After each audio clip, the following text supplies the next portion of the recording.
I may want to ask you to move a little bit out of the street as traffic will go by. Maybe a couple people can put the cones a little further back, but you want to be careful. Again, if everyone would step a little closer or on the grass, I'm sure the city does not want to see someone hit by a car. You know, it's not a good thing. We appreciate that. Thank you so much. We'll get started in just a minute. Tracy is handing out some programs for the afternoon. I would like to remind you that afterwards, if you want to walk down or drive down to the museum, we have a few light refreshments. And Tracy will continue with a little bit of a chat about Elnora Babcock down there. You can walk around, look at some of the museum items if you'd like. Our downstairs is a renovated Railroad Historical Museum section, and so you may want to go down there and see what we've done with the basement collection. I think you'd be quite impressed. So I'm going to get started, and I want to welcome everyone who's here. Such a nice turnout for really such an important event. At the end of the program, we may ask for some photos to be taken with some of you, and if anyone would like to join us in front of the marker. I know the lovely ladies have come dressed for the part, and boy, do we appreciate that. You'll see a photograph in the museum, and that's how they are dressed. You know, Votes for Women, that was their sash. As historian for the city of Dunkirk, I'm proud to welcome all of you to a most important event, the dedication of the Pomeroy Foundation marker in honor of Elnora M. Babcock, one of 200 markers that will appear throughout the United States as the National Votes for Women Trail Series. So this is dedicated specifically to the women who fought for the suffragette movement. The name Elnora is of Greek origin and related to the name Helen. It means shining light. It is so appropriate and so resonant a name since her efforts to bring the right to vote to women was an effort to bring light to society at that time. And that effort resonates even today. Elnora represents those leaders who dare to fight for those in society who are different in some way, for those who are considered undeserving to possess the dignity of equal rights. When Elnora fought for women's rights, she reminded both those in her time and those of us a century later that everyone deserved the right to vote.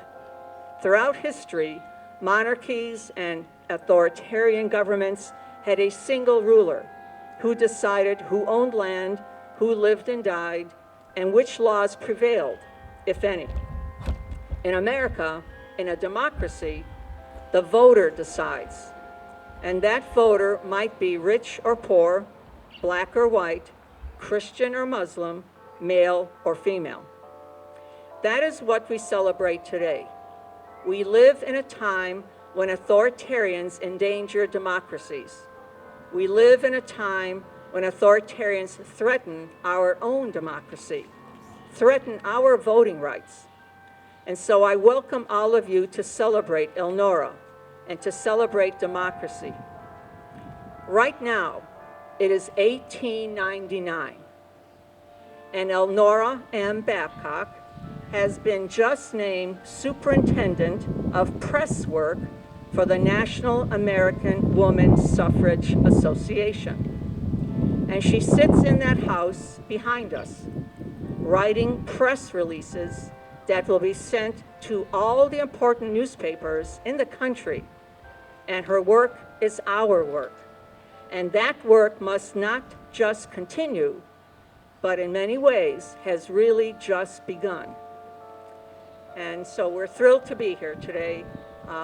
Who knew that such an important person lived right here on this street in our city? And we know of that because of a single person, a history professor from JCC, Tracy Langworthy, is going to step up and give you some further background. And then we'll do a few acknowledgments as you see your program tells you, and we'll continue from there. Thank you.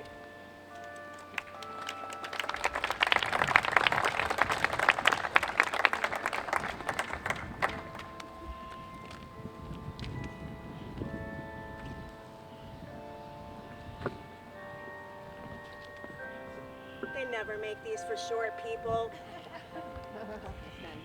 I want to thank Diane because although I nominated Elnora for this award, really none of this could have come to fruition without Diane's work. So Diane, thank you. Thank you. And we're really here for 3 reasons today when I think about it. And one of them relates to Diane and myself and many of you in the crowd here who have taken an interest in local women's history. I think because of the 100th anniversary of the ratification of the 19th Amendment, which of course gave women the right to vote nationally in 2020, there was a lot of interest that was generated, and we're seeing the results of that now. So the first reason that we're here today is really because of all of our interest, all of our desire to not only recognize women's part in our history, but to recognize women like Elnora for really making sure that women could have a voice in our world today, myself included. So I'm so grateful to her. But I know if Elnora were here, that she would really feel a tremendous amount of gratitude to all of us for honoring her today and being here in her presence. Especially our group here that is so dressed up, that looks lovely, that is just making me smile. So the second reason we're here today, I'm going to go to my notes now to make sure I don't miss anything. The second reason we're here today is obviously because of Elnora. And some of you have researched Elnora before. I know Mary Croxton's here, who's written about Elnora.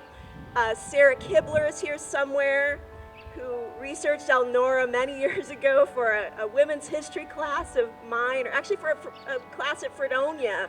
And a lot of what you read online about Elnora is Sarah's work. So I'm not the only person who's really brought her forward. But for those of you who don't know her story, I will share just a little bit, and then it's my intent to give some more details and some more perspective at the museum a little bit later on. So to begin though, about Elnora, as some of you may know, just before the turn of the 19th century, nearly every community in Chautauqua County had what was called a Political Equality Club, which was a local organization that was advocating for women's right to vote, as well as a lot of other women's issues in that time period. And the founding of the Dunkirk Club in 1889 was largely Elnora Babcock's doing. And then she was quickly voted in as president of the Chautauqua County Political Equality Club soon afterward. And years later, it was Elnora who wrote the most complete history of the local women's movement. So really, it's because of Elnora Babcock that we know the history that some of us have been studying today. She was the person who preserved our women's history then, and we are truly in her debt today for knowing this history. So my sense for Elnora, obviously I've never met her. She was before all of our time. But my sense for her is that she was not one to toot her own horn, so to speak. But if you read in between the lines of the history that she wrote of this local Political Equality Club movement, it's really plain to see that she was the glue that held all of these local clubs together. And she organized them towards some common goals, a lot of them legislative, but some of them not legislative at the state level, which she focused on a lot, but even local. These political equality clubs did a lot of great work getting women elected to local school boards, for example. So she was good at this type of work. She was good at mobilizing people and bringing them into the fold. And it was under her leadership in the early 1890s when the Chautauqua County Political Equality Club grew to become the largest suffrage club in the United States. The largest enrolled suffrage club in the nation. We had more members in our county political equality club than any other county suffrage club elsewhere in the country. That's, some of you are like, yeah, that's round of applause for sure, yeah. And that's under Elnora's leadership. And I'm very thankful. I loved the bells, but I'm very thankful that they're done.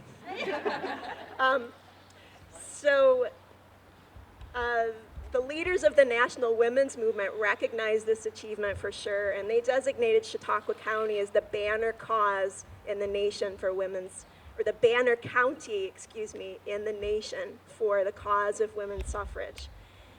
But that wasn't the only contribution that Elnora made to the national women's movement. As Diane was referencing earlier, the leaders downstate recognized Elnora's budding star, and they tapped her in 1894 to coordinate publicity for the New York State Suffrage Association.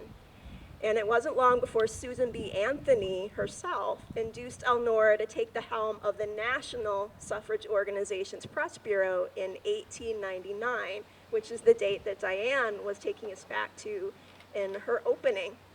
So at that point, as Diane was referencing, the house behind us, where Elnora made her home for many years, since at least 1880, essentially became the publicity office for the national women's suffrage movement.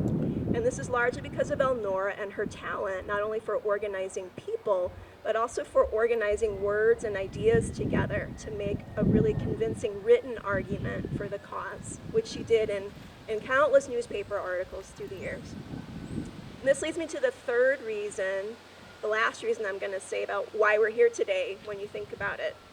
And this is going to lead into a letter that I'm going to read for you all. But the third reason is, first of all, recognizing that Chautauqua County has a part in the national women's movement. So this marker, aside from being a local point of pride, is a stop on the National Votes for Women Trail for good reason.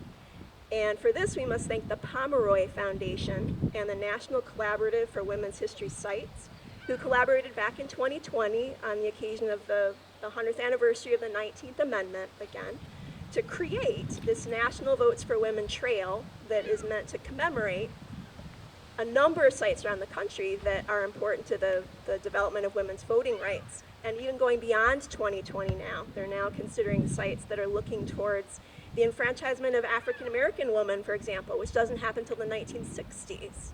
So this is a longer story that didn't end with the 19th Amendment. But as some of you may have read in the media information, this trail consists of a digital database as well. So there are now well over 2,000 sites documented in that database, including several others from Chautauqua County. But the physical markers are really something special. There's only about 250 planned in the United States, and that was supposed to be dispersed across all 50 states. So if you do the math, that means about 5 per state. And I'm going to let out a secret, which I have the permission to let out, which is that, where are my Lilydale ladies? I lost track of you. This is just the first of these markers to be dedicated in Chautauqua County. In August, the Women's Day Committee at Lilydale is going to coordinate a dedication there for a marker honoring Lilydale's place in the history of the suffrage movement. So we've got 2 of these National Votes for Women markers that are going to be in Chautauqua County.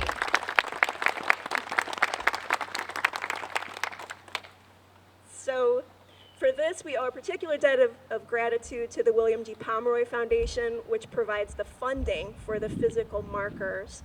And in lieu of sending someone in person today, which they sometimes are able to do, they sent a very eloquent letter of congratulations that I want to read to you to finish my part of what we're doing here. And after we're done with that, then Diane is going to come back and do some acknowledgments, and then we're going to whip this sheet off this thing and have a good celebration, get some photographs by the marker itself. But first, here's a letter from Darren Pomeroy, who's the son of William G. Pomeroy, who was the founder of the Pomeroy Foundation several years ago. And Darren writes, "Congratulations from all of us at the William G. Pomeroy Foundation on the celebration of your National Votes for Women marker today.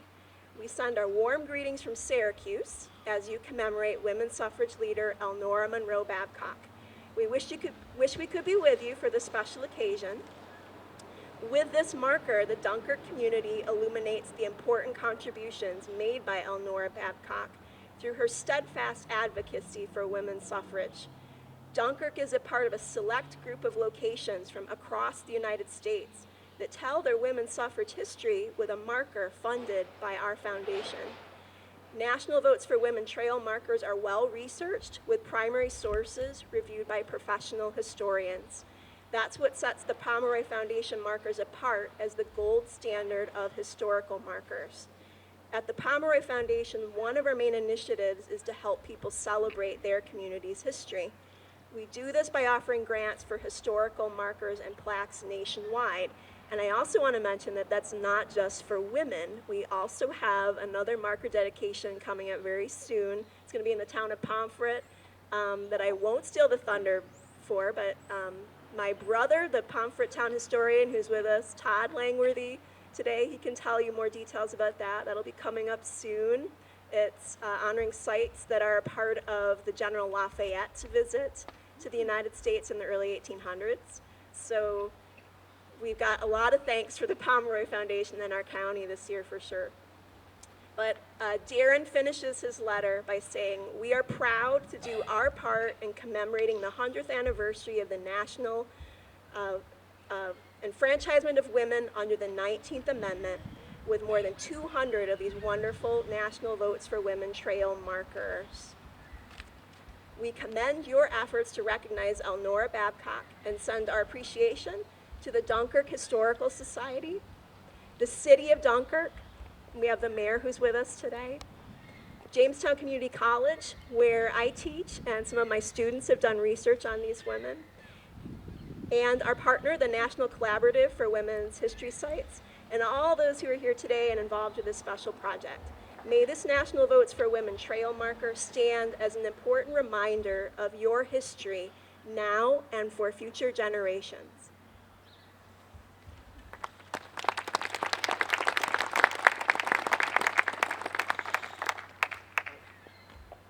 Thank you, Tracy.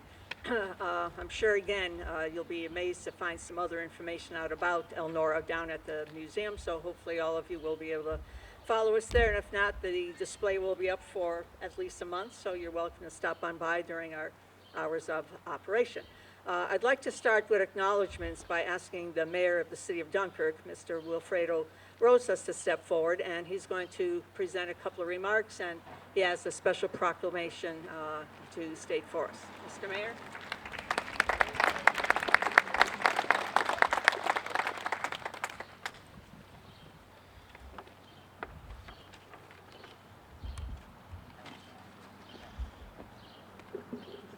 Thank you.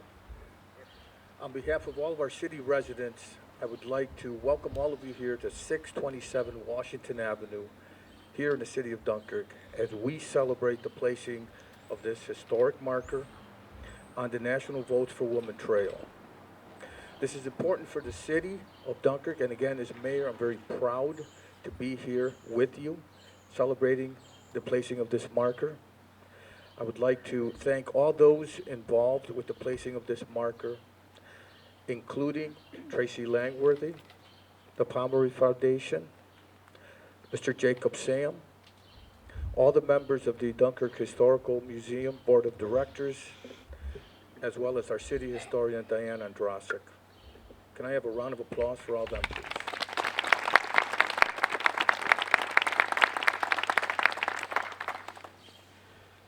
The proclamation reads, City of Dunkirk, New York, Office of the Mayor.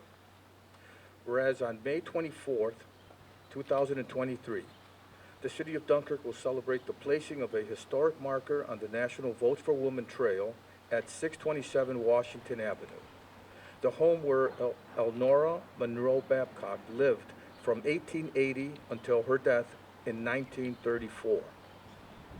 And whereas Elnora was a pioneer for the American women's suffrage movement in the city of Dunkirk, Chautauqua County, New York State, and as chair of the National Women's Suffrage Association's press department. And whereas not only does Dunkirk gain a permanent place on the map with the placing of this historical marker, it celebrates the important contributions Elnora made through her steadfast advocacy for women's suffrage. And whereas this dedication ceremony was made possible by the efforts of Tracy Langworthy, Professor of History at Jamestown Community College, for nominating Elnora's home, the Pomeroy Foundation for funding the marker, and the assistance of the Dunkirk Historical Society and Museum and Diane Andrasik, City Historian. Now therefore, I, Mayor Wilfred Rosas, by virtue of the authority vested in me as Mayor of the City of Dunkirk and on behalf of the Dunkirk Common Council, do hereby deem it an honor and pleasure to pay tribute to Elnora Monroe Babcock for her work in promoting the preservation of women's history. Thank you.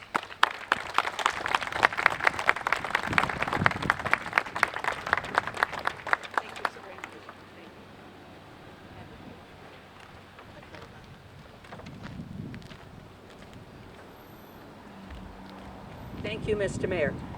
I'm going to acknowledge some people who have our attendance here, and possibly if I miss anyone, we can do some further introductions down at the museum, just to give thanks to people who have supported us in some way or who are also members of that great historical society that we all like to belong to because we know the importance of history and the lessons that it gives us. So I'd like to acknowledge, and I'll say a person's name, and if you just raise your hand to acknowledge where you stand, and please hold your applause to the end because then it will speed things along. So first, Mr. Jacob San, who's the property owner.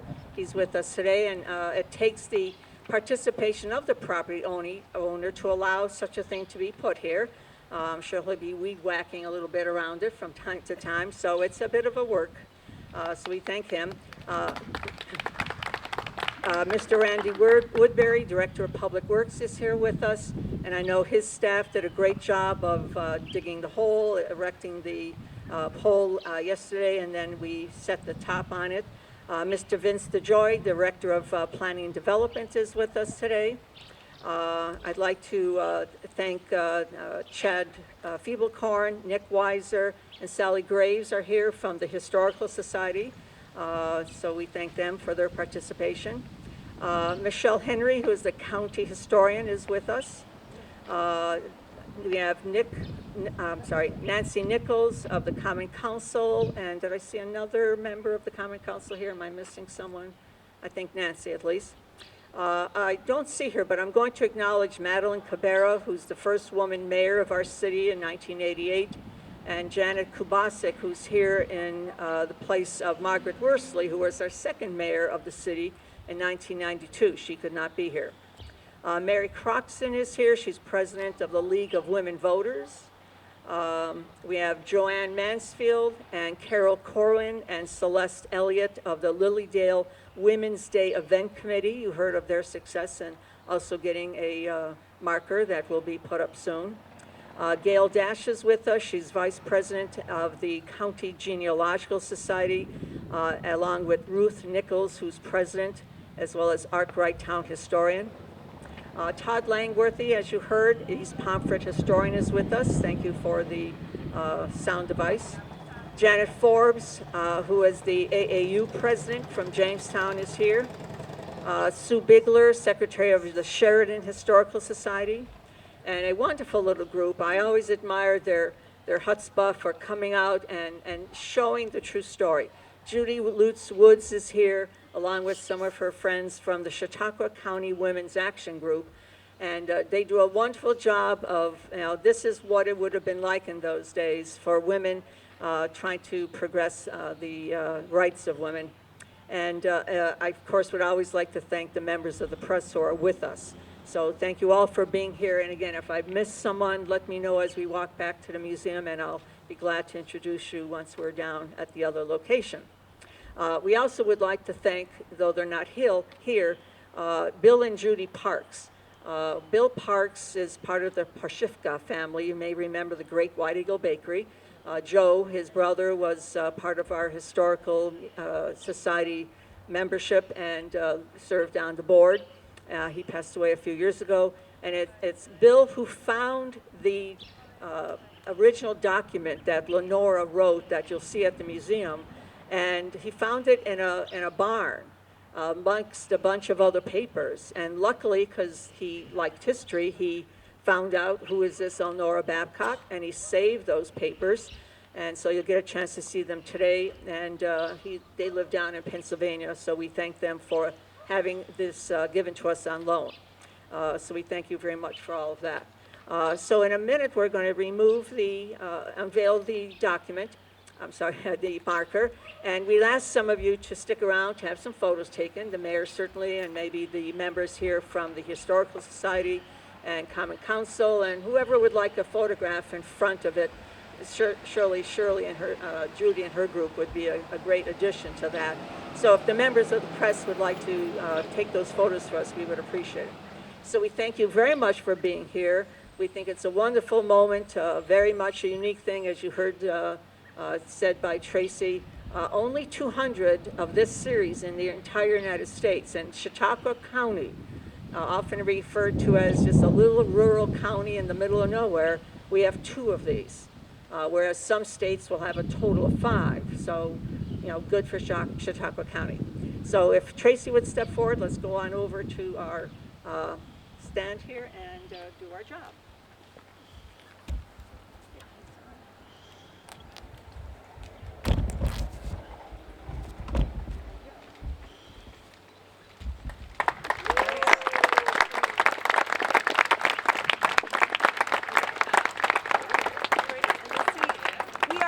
Number 196 on the trail. We got in.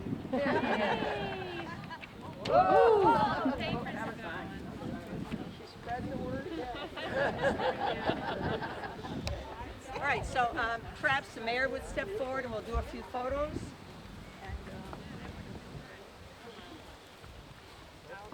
And for those of you who want to head down to the museum, it's just a short walk. It's in the next block towards the lake on the same side of the street. If you want to do that, if you don't want to be in photographs, you could get a head start. And there's some munchies down at the museum, and we'll have some further remarks down there, provide some I'll get a photo of him, but then I want There's one also with a you, display on some local women, especially Elnora, at the Historical Museum there. So we will see you there. Wonderful, wonderful, good, wonderful.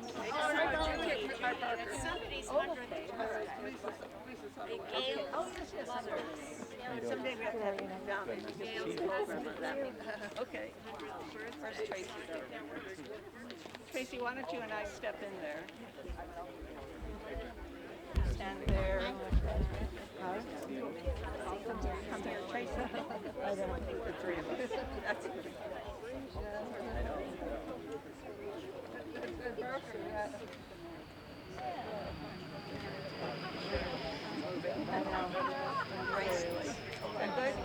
Anybody else would like to step forward? Maybe the members of the Historical Society? Sally. Our ladies Nick and Sally. in costume. If you stay with us for the moment, let's get those in over Sally. going nowhere. Chatty? Sally and Well, we're going to be in Chad. Oh, he's good. He's good. He's being shy. Thank you. Get him high.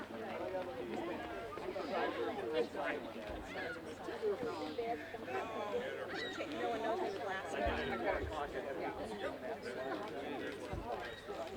Thank you. Okay, great. And then let's see who else. Can I get Kate and the mayor? Oh, sure. Oh, yeah. Oh, there you are, Madeline. I was looking for you.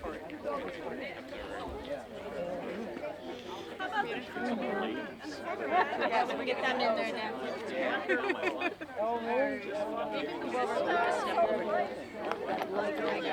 So, there was a break in between. I was there.